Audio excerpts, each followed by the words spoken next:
చెన్నాపట్నం పట్టు చీరల అంగడి 2వ వార్షికోత్సవ బంపర్ ఆఫర్లు. పట్టు మరియు కాటన్ శారీస్ పై భారీ డిస్కౌంట్లు. కీలకమైనటువంటి సెమీఫైనల్ మ్యాచ్లో కూడా team India opener Abhishek Sharma number 1 T20 batsmen మరొకసారి దారుణమైనటువంటి విఫలం. వరుసగా విఫలమవుతున్నటువంటి అభిషేక్ శర్మ బ్యాటింగ్ చూస్తే ఇప్పటివరకు ఓపికతో ఉన్నటువంటి అభిమానులకు కూడా కట్టలు తెంచుకునేటువంటి ఆగ్రహం వచ్చేటువంటి పరిస్థితి ఏర్పడింది. ఒక్కసారి చూడండి, గత 10 మ్యాచ్ల్లో అభిషేక్ శర్మ యొక్క పర్ఫార్మెన్స్.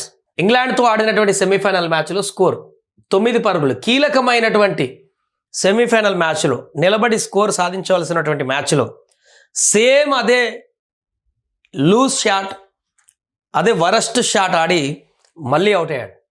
అంతకుముందు వెస్టిండీస్తో మ్యాచ్లో 10 పరుగులు. అంతకుముందు జింబాబ్వే మ్యాచ్లో ఒక్క దాంట్లో మాత్రమే 50 కొట్టాడు. ఈ ప్రపంచ కప్ మొత్తంలో ఆడిన ఒకే ఒక మ్యాచ్ అంటే ఇదే. ఇక అంతకుముందు మ్యాచ్ 15 పరుగులు. ఆ తర్వాత వరుసగా డకౌట్లు 3 లీగ్ దశలో. అంతకుముందు న్యూజిలాండ్తో ఆడినటువంటి సిరీస్ కొన్ని మ్యాచ్లు కూడా చూసుకుంటే 24, 30, 0.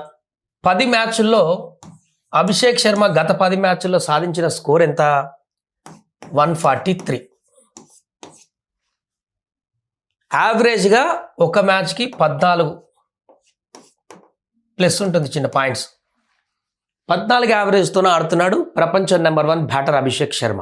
పులి లేస్తుంది, పులి ఆడుతుంది, ఏదో ఒక రోజు ఆడుతుంది, పులి విజృంభిస్తుంది, పులి పంజా విసురుతుందని చెప్పి సోషల్ మీడియాలో అదొక అలవాటుగా మారిపోయింది తప్ప పులి జూలు వదిలించట్లే.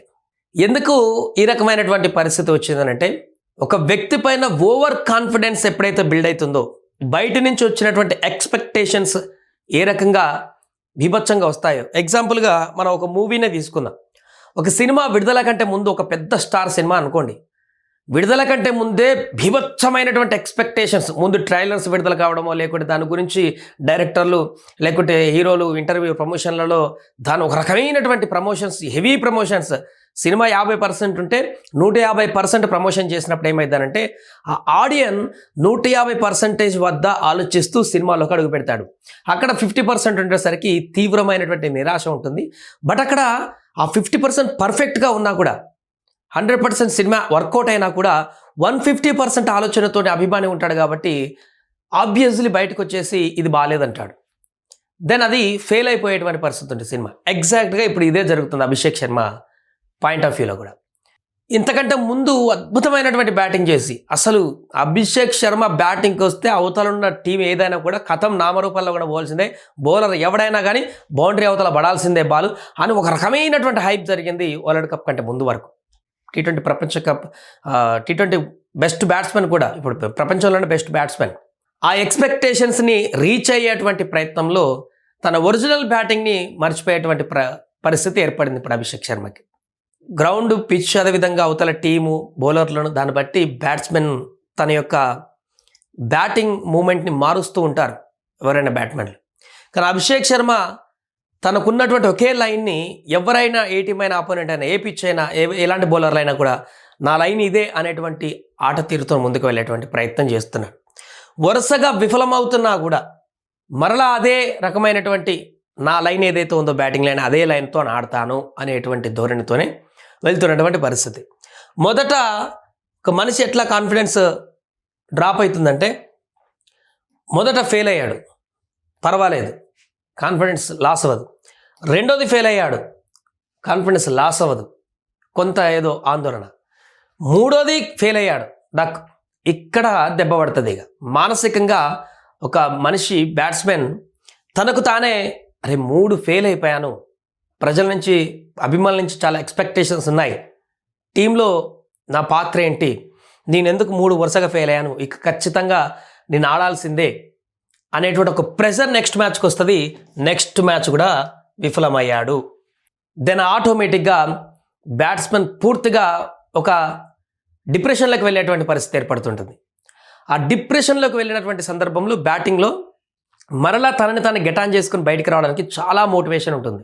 ఆ తరుణంలో వచ్చిన ఒక నాక్ జింబాబ్వే మీద 55 కొంత కాన్ఫిడెన్స్ బిల్డ్ చేసి మరలా అభిషేక్ శర్మని ఒక లైన్లోకి తీసుకువెళ్ళింది అనుకున్నా. కానీ మరలా వెస్టిండీస్ తర్వాత అదే ఫెయిల్యూర్, నిన్న సెమీస్లో కూడా అదే ఫెయిల్యూర్. తను అద్భుతమైనటువంటి బ్యాటరే కాదనలేం, కానీ కొన్ని పరిస్థితులు అనుకూలంగా లేనప్పుడు కొంత టైం తీసుకోవడం అనేది చాలా ఇంపార్టెంట్. ఏ మనిషి అయినా కూడా తను ఒక పని చేసేటప్పుడు, అది ప్రయత్నం చేసేటప్పుడు ప్రతిసారి ఫెయిల్ అవుతుందంటే ఆ సమయం మనది కాదు. ఆ సమయంలో కొంత దూరం ఉండి మరలా రీబిల్డ్ అయి వస్తే మనం మరలా రీబ్యాక్ అయ్యేటువంటి అవకాశం ఉంటుంది. అందుకని అభిషేక్ శర్మకి ఇప్పుడు కొద్ది రోజులు రెస్ట్ ఇచ్చి, కొంతకాలం రెస్ట్ ఇచ్చి మరలా మొత్తం రావడం గ్రౌండ్లతోటి అభిషేక్ అని చెప్పేసి ప్రజల అభిమానులందరూ అరుపులు కేకలు పెట్టకుండా కొద్ది రోజులు తనను తాను మర్చిపోయి కొంత బ్యాక్ వెళ్ళి మళ్ళీ ముందుకు వస్తే అదే వేగంతో ముందుకు వెళ్తాడు.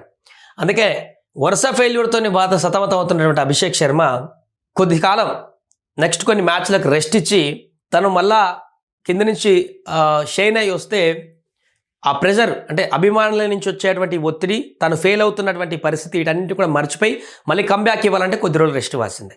ఇప్పుడు ఫైనల్ మ్యాచ్లో ఆడతాడా లేదా అనేటువంటి విషయానికి సంబంధించి కూడా టీం ఇప్పుడు కీలక నిర్ణయం తీసుకోవాల్సిందే. ఎందుకంటే నిన్న మిగతా బ్యాటర్లందరూ అద్భుతంగా రాణించారు కాబట్టి ఓకే, కానీ ఇంకా ఎన్ని రోజులు ఈ ఓపెనింగ్ బర్డెన్ అనేది సౌత్ ఆఫ్రికా మీద చూసాం. ఈ ఓపెనింగ్ బర్డెన్ ఫెయిల్ అయితే ఏమవుతుంది అనేది టీం మొత్తానికి చూసాం. ఆ తప్పిదం ఫైనల్లో జరిగితే కప్పు వెళ్ళిపోతుంది, ఇంకా వేరే ఆప్షన్ ఉండదు. లీగ్లో జరిగిన ఏం జరిగినా ఇంకో మ్యాచ్ ఉంటుంది, కానీ ఫైనల్లో ఆ తప్పిదం జరిగితే ఓడిపోయే పరిస్థితి ఉంటుంది. కాబట్టి ఓపెనింగ్ అనేది బిల్డ్ చేయాల్సిన అవసరం ఉంటుంది ఖచ్చితంగా. న్యూజిలాండ్ అభిషేక్ శర్మకి పర్ఫెక్ట్ ప్లాన్ వేస్తుంది. ఇప్పుడు నెక్స్ట్ ఫైనల్లో రచిన్ని అద్భుతంగా వాడేటువంటి అవకాశం ఉంటుంది. హెన్రీ ఉన్నాడు, హెన్రీని రచిన్ని అభిషేక్ శర్మ కోసం వ్యూహాత్మకంగా రంగంలోకి దింపుతుంది. అందుకే ఫైనల్లో అభిషేక్ శర్మకి రెస్ట్ ఇస్తారా లేకుంటే విన్నింగ్ కాంబినేషన్ కాబట్టి ముందుకు తీసుకువెళ్తారా అనేది చూడాలి. ఇన్ని ఫెయిల్యూర్స్ తర్వాత కూడా మరలా ఒక ప్రయత్నం చేస్తే అది విఫల ప్రయత్నంగానే మారుతుందనేటువంటి విషయం అయితే చాలామంది ఎక్స్పర్ట్ల మాట కూడా ఇదే. ఆ మ్యాచ్ రెస్ట్ చేయాల్సింది, ఎందుకంటే రింకు మిడిల్ ఆర్డర్లో 10 బాళ్ళల్లో ఎన్ని పరుగులైనా సాధించగల సత్తా రింకు ఉన్నాడు కాబట్టి ఓపెనింగ్లో ఈశాన్, సంజు అద్భుతంగా కంబ్యాక్ చేస్తున్నాడు కాబట్టి సంజు, ఈశాన్ ఓపెనింగ్ వస్తే ఇంకా మిగతా ఆర్డర్ అంతా సేమ్ పర్ఫెక్ట్గా ఉంది. సూర్య కానీ, హార్దిక్ కానీ, ఈశాన్ కిషన్, తిలక్ కానీ వీళ్ళంతున్నారు కాబట్టి ఇంకా మిడిల్ ఆర్డర్ లాస్ట్లో రింకుని యాడ్ చేస్తే బ్యాటింగ్ లైన్ పర్ఫెక్ట్గా ఉండేటువంటి అవకాశం ఉంది. ఎందుకంటే అభిషేక్ అన్ని మ్యాచ్లో ఫెయిల్ అవుతున్నాడు కాబట్టి అభిషేక్ ప్లేస్లో ఈశాన్ వస్తే ఈశాన్ ఆల్రెడీ కన్సిస్టెన్సీగా రాణిస్తున్నాడు, మినిమం 30-40 పరుగులతో రాణిస్తున్నాడు కాబట్టి ఓపెనింగ్ పార్ట్నర్షిప్ ఈశాన్ రింకు అనేది సక్సెస్ఫుల్గా ముందుకు వెళ్ళేటువంటి అవకాశం ఉంటుంది. మిడిల్ ఆర్డర్లో మనకి ఇంకొక రింకు ద్వారా అద్భుతంగా స్ట్రాంగ్ హిట్టింగ్ ఉండేటువంటి అవకాశం ఉంటుంది.